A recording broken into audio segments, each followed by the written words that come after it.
ಕಳೆದ 2 ದಿನಗಳ ಹಿಂದೆ ನಾಪತ್ತೆಯಾಗಿದ್ದ ಇಬ್ಬರು ಬಾಲಕಿಯರು ಬಾವಿಯಲ್ಲಿ ಶವವಾಗಿ ಪತ್ತೆಯಾಗಿದ್ದಾರೆ. ಕೋಲಾರ ಜಿಲ್ಲೆಯ ಮುಳಬಾಗಿಲು ತಾಲೂಕಿನ ಕುಪ್ಪಂಪಾಳ್ಯ ಬಳಿ ಇಬ್ಬರು ಬಾಲಕಿಯರ ಶವ ಪತ್ತೆಯಾಗಿದ್ದು, ಈ ಇಬ್ಬರು ಬಾಲಕಿಯರು ಆಗಸ್ಟ್ 2ರಂದು ಮುಳಬಾಗಿಲು ತಾಲೂಕಿನ ಯಳಚೇಪಲ್ಲಿಯಿಂದ ನಾಪತ್ತೆಯಾಗಿದ್ದರು. ಮುಳಬಾಗಿಲು ತಾಲೂಕಿನ ಕುಪ್ಪಂಪಾಳ್ಯ ಬಳಿಯ ಬಾವಿಯಲ್ಲಿ ಇಬ್ಬರ ಶವ ಪತ್ತೆಯಾಗಿದೆ. 13 ವರ್ಷದ ಧನ್ಯಾಬಾಯಿ ಹಾಗೂ 13 ವರ್ಷದ ಚೈತ್ರಾಬಾಯಿ ಮೃತ ವಿದ್ಯಾರ್ಥಿನಿಯಾಗಿದ್ದಾರೆ.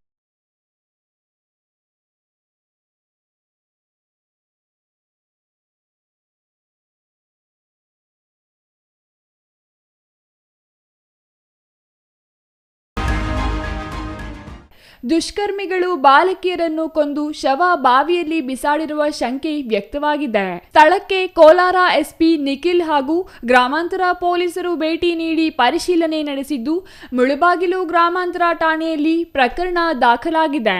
ಬಾಲಕಿಯರ ಸಾವಿಗೆ ಕಾರಣವೇನು ಎಂಬುದು ಪೊಲೀಸರ ತನಿಖೆಯಿಂದ ಬಹಿರಂಗವಾಗಬೇಕಿದೆ. Eshwar, CTV news, Kolar.